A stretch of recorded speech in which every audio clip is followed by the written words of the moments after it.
Today we'll see impulse response and sinusoidal steady state response. Now before going to the details of this, let's familiarize with a few terms. The first one is response. And the next is excitation. By response, we mean output of the circuit or output of the system, and by excitation, we mean input applied to the system. So suppose you have a system, a circuit. The circuit may have any number of R, L and C connected in any ways, whether series or parallel, and the input which we apply to this circuit is called as excitation, and the output we get is called response. Now this response can be classified into two. One is called natural response and the second is called forced response.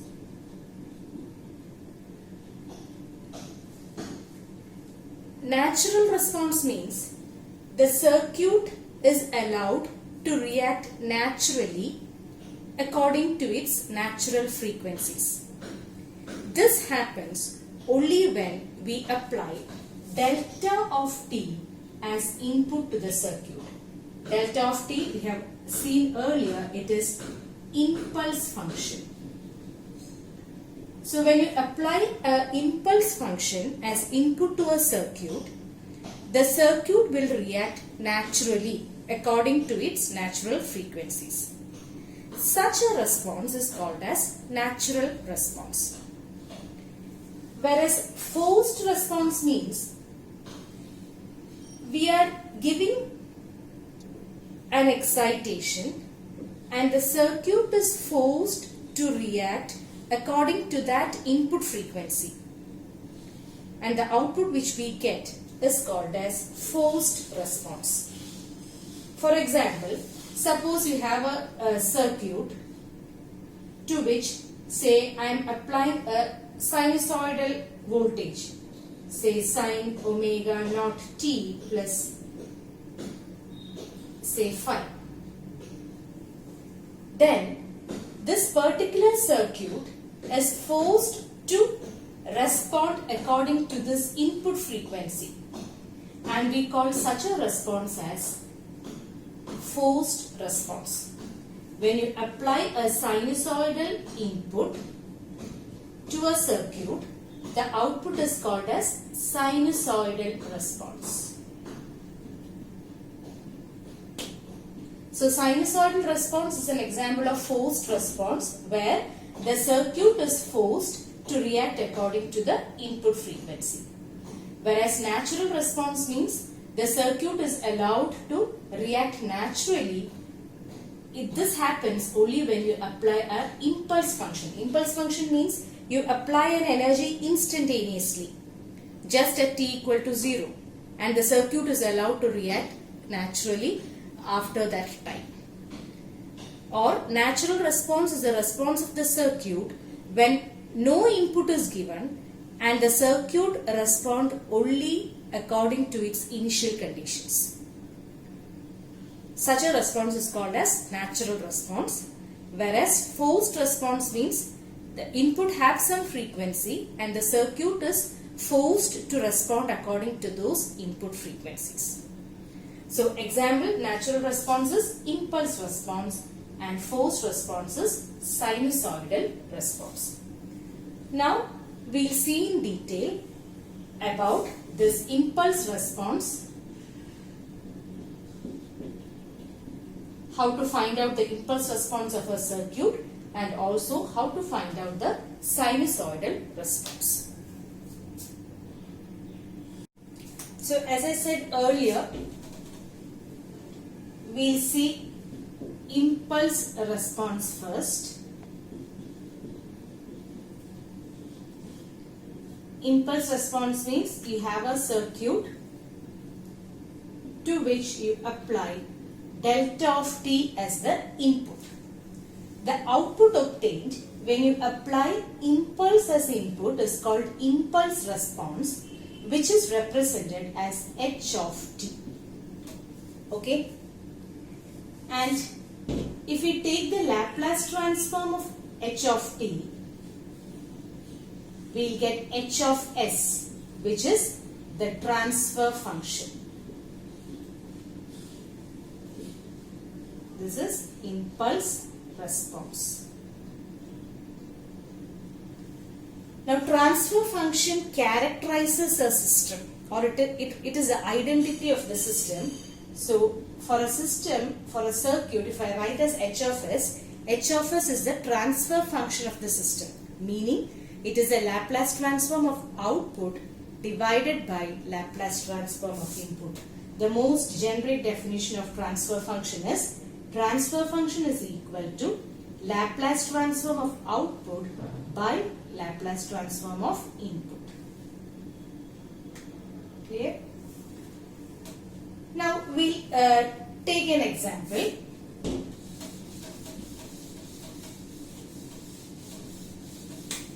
Suppose you are given a question.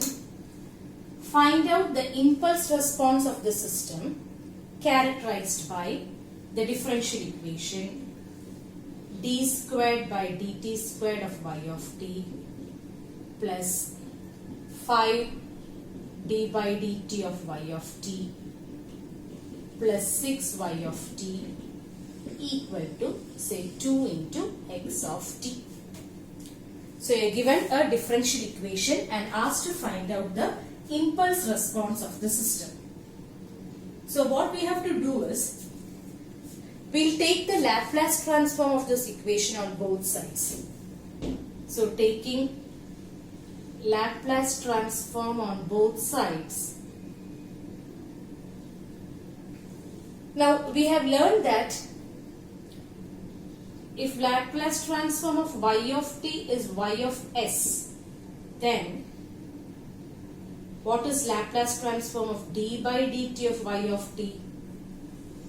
It is time differentiation, which is s into y of s, or Laplace transform of d squared by dt squared of y of t is s square into y of s, and so on. So using this property, we can directly write down the Laplace transform of the given differential equation. It will be s square into y of s plus 5 into s into y of s plus 6 into y of s equal to, on the right hand side it will be 2 into x of s. Now I can take y of s outside, s square plus 5s plus 6 equal to 2 into x of s. Now what is the definition for h of s? H of s transfer function is equal to Laplace transform of output divided by Laplace transform of input. So from this equation we can write this is equal to 2 divided by s square plus 5s plus 6, or this is equal to 2 divided by s plus 2 into s plus 3. Now if you take the inverse of this h of s, you will get impulse response h of t. So for that we can apply partial fraction a by s plus 2 by b by s plus 3, or 2 equal to a into s plus 3 plus b into s plus 2.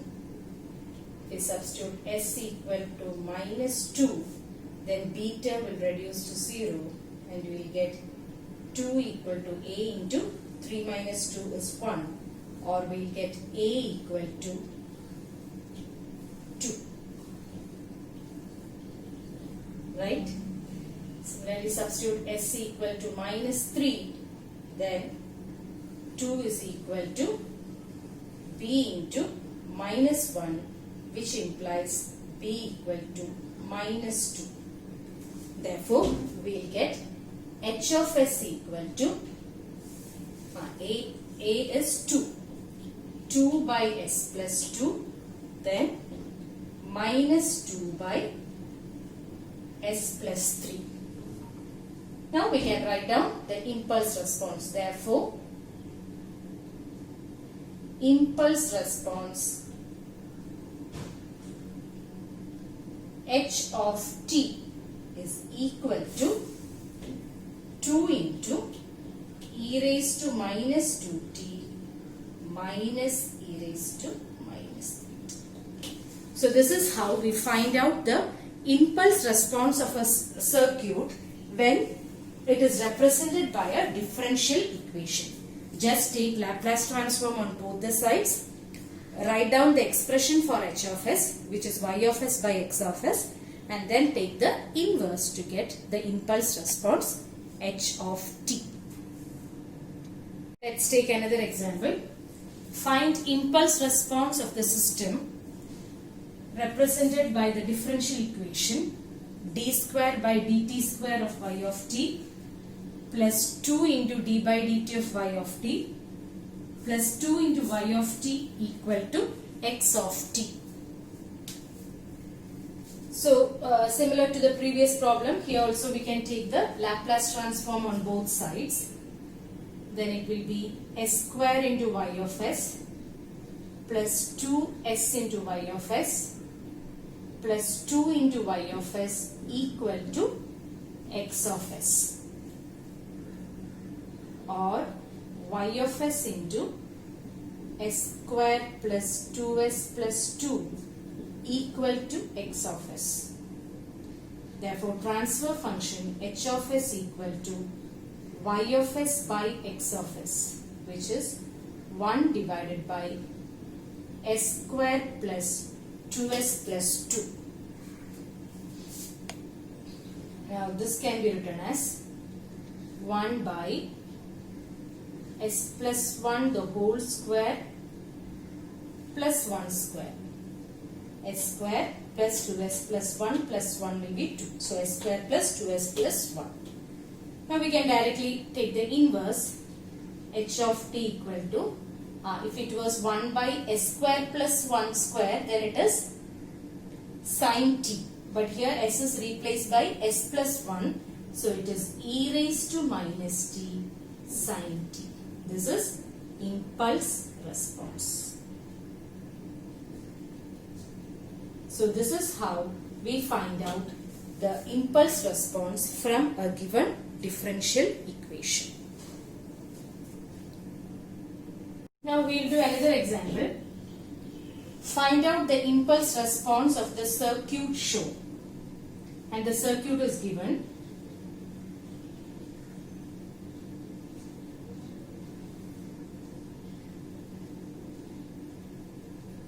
Henry, 1 ohm, 1 ohm. This is I1 and this is V2. This is a question given. We are asked to find out the impulse response. So as we have seen, impulse response is nothing but the inverse of transfer function. So our first step is to find out the transfer function. Now transfer function is, again, it is the Laplace transform of output by Laplace transform of input. So we have to first identify what are the input and output parameters. So here it is clear that I1 is the input and V2 is the output. So let's represent this in S domain. So the S domain representation is this: I1 of S, S, 1, 1, and the output is V2 of S. So what is H of S? H of S for this particular question is the output is voltage V2. So V2 of S by the input is I1, which is I1 of S. So H of S equal to V2 of S by I1 of S. Now, what will be V2 of S? V2 of S is the voltage drop across this 1 ohm, correct? Now, suppose I2 of S is the current flowing through that, then V2 of S can be written as I2 of S into 1 divided by I1 of S. Now, what is I2 of S in terms of I1 of S? It is a 2-branch parallel network. The total current I2 of S which reaches at this point will divide into among these 2 branches, correct? So, what will be I2 of S? It will be the total current into opposite branch resistance, which is 1 divided by the sum 1 plus 1 plus S. Now we can substitute it here. Therefore, H of S will be equal to I2 of S is I1 of S by S plus 2, that into 1 divided by I1 of S, or I1 of S will get cancelled and we will get H of S equal to 1 by S plus 2.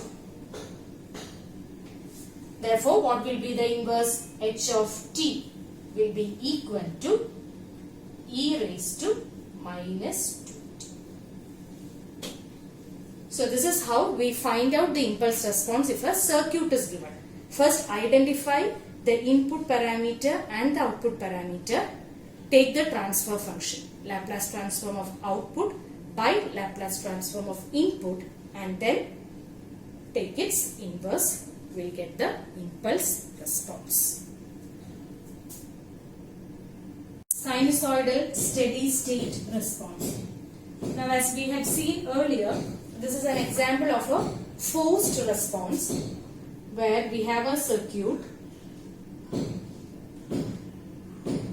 to which we apply a voltage, say V1 equal to A1 sine omega naught t plus phi 1. We apply a sine wave having magnitude equal to A1, frequency equal to omega naught t, and phase equal to phi 1 to a circuit. And if we apply a sine wave, the output will also be a sine wave. Let this system be characterized by H of S. The output will be, the output voltage will be equal to, it will be a sine wave having magnitude equal to A1, A2, sine, frequency will be the same, omega naught t, plus phase will be phi 1 plus phi 2. So, this is the output when you apply a sine wave. That is, you give a sine wave as input, the output will be another sine wave having the same frequency but different amplitude and phase. Now, A1 and phi 1 and omega naught is known. So, the only unknowns are A2 and phi 2 here. So, how will you find out A2? A2 is defined as modulus H of j omega obtained at omega equal to omega naught. And phi 2 is angle H of j omega evaluated at omega equal to omega naught. So, when we apply a sine wave to a circuit, the output will be a sine wave with same frequency but different magnitude and phase. And we can find out the magnitude and phase of the output voltage, which is governed by these two equations. Sinusoidal steady state response. Now, as we had seen earlier, this is an example of a forced response where we have a circuit to which we apply a voltage, say V1 equal to A1 sine omega naught t plus phi 1. We apply a sine wave having magnitude equal to A1, frequency equal to omega naught t, and phase equal to phi 1 to a circuit. And And if we apply a sine wave, the output will also be a sine wave. Let this system be characterized by H of S. The output voltage will be equal to, it will be a sine wave having magnitude equal to A1, A2, sine, frequency will be the same, omega naught t, plus phase will be phi 1 plus phi 2. So this is the output when you apply a sine wave. That is, you give a sine wave as input, the output will be another sine wave having the same frequency but different amplitude and phase. Now A1 and phi 1 and omega naught is known. So the only unknowns are A2 and phi 2 here.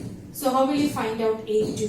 A2 is defined as modulus H of j omega obtained at omega equal to omega naught.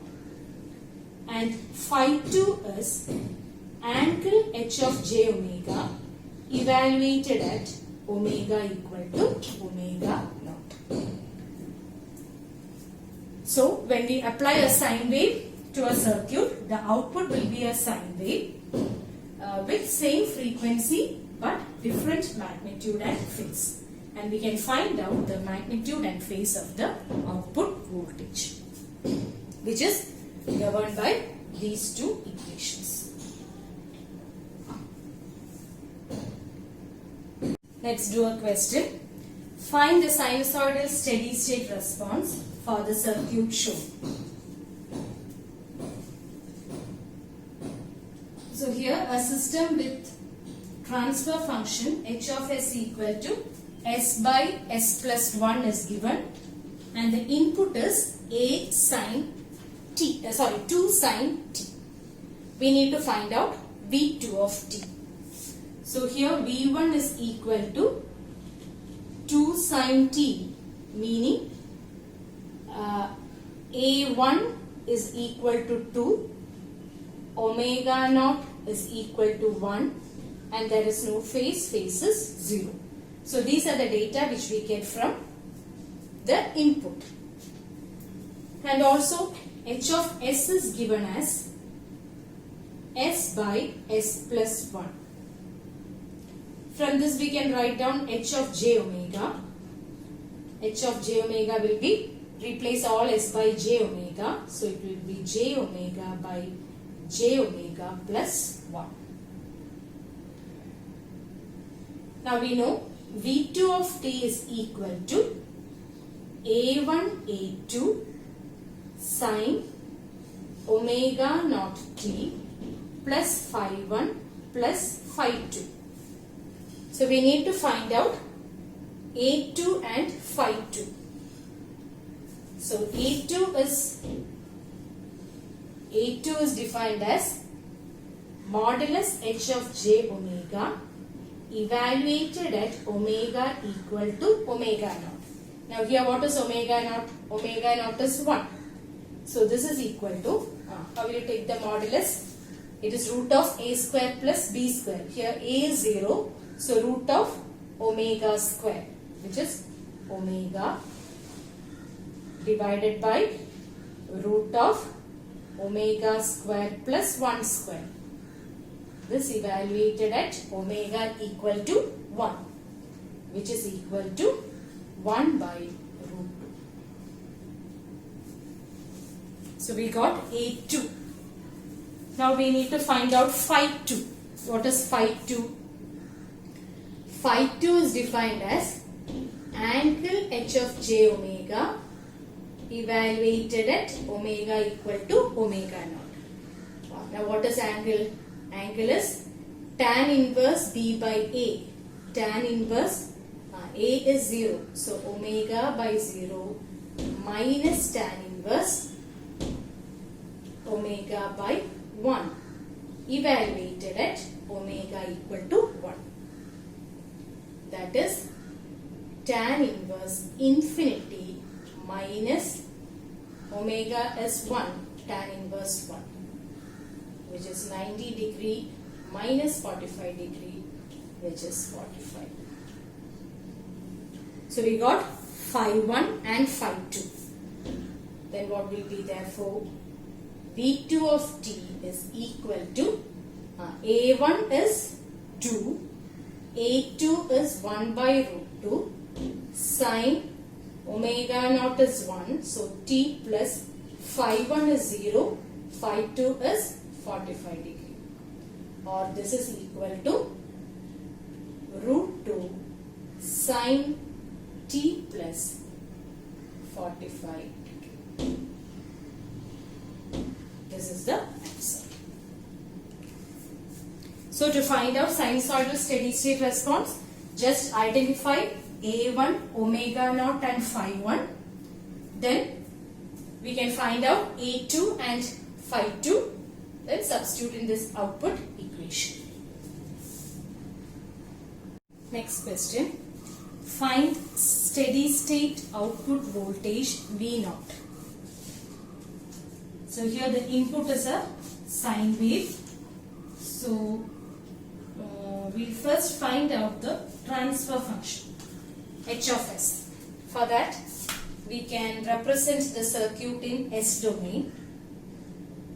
So in S domain,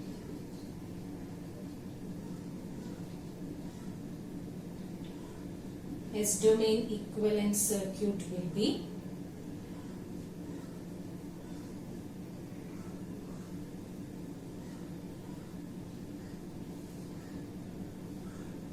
this will be 1000 and this will be 1 by CS.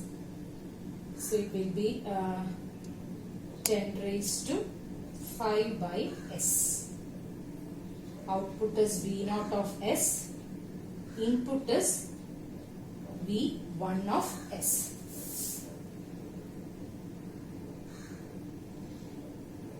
So we can find out V naught of S in terms of V1 of S.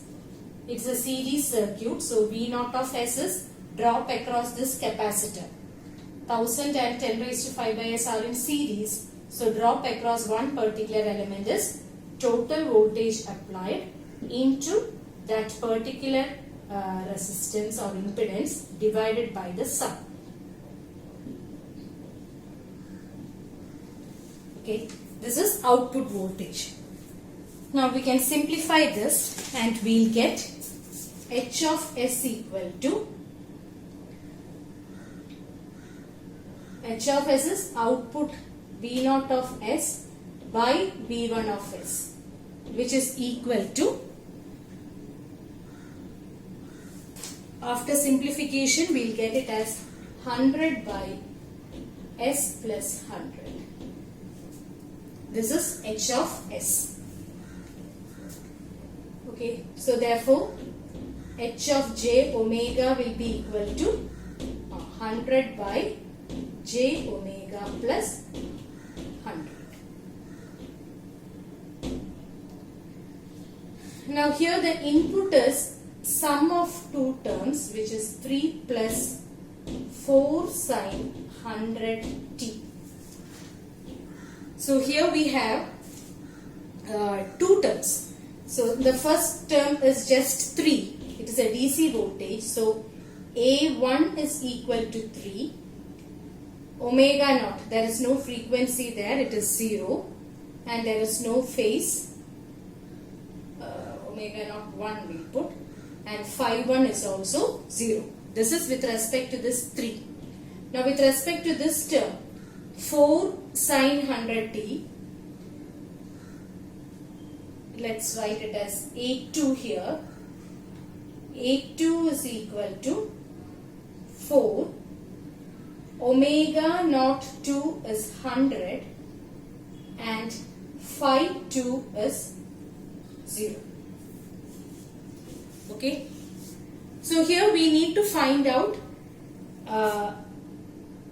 the amplitude and phase with respect to this as well as with respect to the second term. So let's write the A2 as, A2 is already taken here, so let's write A3. Let's define A3 as A3 equal to modulus H of J omega for this particular omega 1, omega naught 1. Similarly, phi 3 as angle h of j omega for omega naught equal to omega naught 1. Similarly, for this particular one, let's write A4 equal to modulus h of j omega for omega naught equal to omega naught 2 and phi 4 equal to angle h of j omega for omega naught equal to omega naught 2. So here we need to find out A3, phi 3 and phi 4. A3, phi 3, A4 and phi 4, and once we get that, the output voltage V0 can be written as output voltage V0 of t can be written as A1 A3 sine omega naught 1 t plus phi 1 plus phi 3, that is with respect to the first term, plus A2 A4 sine omega naught 2t plus phi 2 plus phi 4. So this is our final output equation. So the output equation will also have two distinct terms. So let's find out A3. A3 equal to modulus h of j omega at omega is equal to omega naught 1 is 0. So this is modulus will be 100 by root of 100 square plus omega square, where omega equal to 0. So that will be equal to 100 by 100, omega naught to 0, so this will be equal to 1. Similarly, what will be phi 3? It is angle h of j omega at omega equal to 0. So angle is tan inverse b by a. Here b is 0. So tan inverse 0 minus tan inverse b by a. Tan inverse omega by 100 evaluated at omega equal to 0. That is omega equal to 0 means both are tan inverse 0, which is equal to 0. Now let's find out A4. A4 equal to modulus h of j omega evaluated at omega equal to omega naught 2 is 100. So this will be 100 by root of 100 square plus 100 square. Omega naught is 100. So this will be equal to 1 by root 2. And phi 4 equal to angle h of j omega evaluated at omega equal to 100. That is tan inverse 0 minus tan inverse omega equal to 100. So minus tan inverse 1, which is minus 45 degree. Correct? So what will be V naught of t? We can substitute all the values. So V naught of t will be equal to A1 is 3 into 1. So 3 sine omega naught 1 t, which is 0. Phi 1 is 0. Phi 3 is also 0. So it is 3 itself. 3 plus A2 is 4. A4 is 1 by root 2. So 4 by root 2 sine omega naught 2 is 100. 100 t Phi 2 is 0, phi 4 is minus 45. So minus 45 degree. So this is V naught of T. Next question. Determine the steady state current for the circuit shown. So the input is again a sinusoidal wave. So output will also be sinusoidal. So first we'll draw the S domain equivalent. Okay. To find out the transfer function. So the S domain equivalent will be a simple circuit. V1 of S. The current is I1 of S. This is 1, this is S. So transfer for output is current, input is voltage. So transfer function is defined as I of S by V of S, which is 1 by impedance or admittance, which is equal to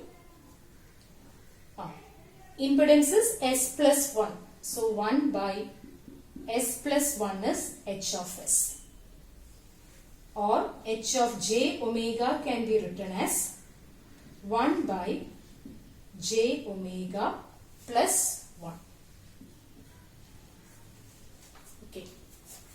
Now from the input equation of input voltage, we can write down the parameters A1, A2, omega naught 1, omega naught 2, phi 1 and phi 2. So from this we can write, let A1 is equal to 10 root 2, omega naught 1 is equal to 1, phi 1 equal to 10. Same way, from the second expression we can write A2 equal to 10 root 5, omega naught 2 equal to 2, and phi 2 equal to 10. So these are the parameters which we know. So from there we can find out A3, A4, etc. So first let's find out A3. A3 is equal to modulus H of J omega evaluated at omega naught equal to omega naught 1. What is modulus? Modulus will be 1 by root of omega squared plus 1 evaluated at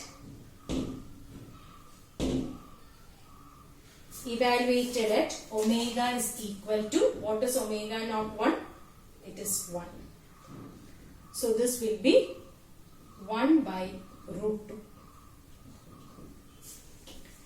Similarly, phi 3 will be angle H of J omega at omega equal to omega naught 1, which is angle will be tan inverse B is 0. So tan inverse 0 minus tan inverse B by A, that is tan inverse omega evaluated at omega equal to 1. So this is minus tan inverse 1, which is minus 45 degree. So we got A3 and phi 3. Similarly, we can find out A4. A4 will be modulus H of J omega evaluated at omega equal to omega naught 2. That is 1 by root of omega squared plus 1 evaluated at omega equal to 2. That will be 1 by root 5. Similarly, we can find out phi 4. Phi 4 will be angle H of J omega at omega equal to omega naught 2, which is 1 by root of omega squared plus 1 evaluated at omega equal to 2. Oh, sorry. It's angle. So it is minus tan inverse omega at omega equal to 2. So tan inverse minus tan inverse 2 On calculation, we'll get it as 63.43 degree. So once we get A3, 5.3, A4 and 5.4, we can write down the output expression I of t will be equal to A1, A3 cos omega naught 1 t plus phi 1 plus phi 3 plus A2, A4 cos omega naught 2 t plus phi 2 plus phi 4. On substitution, what was A1? A1 was 10 root 2, A3 1 by root 2 cos t plus 10 minus 45 degree plus 10 root 5 into 1 by root 5 cos 2t plus phi 2 is 10, the other is 63.43 degree. Or the final answer is 10 cos t minus 35 degree plus 10 cos 2t minus 53.43 degree.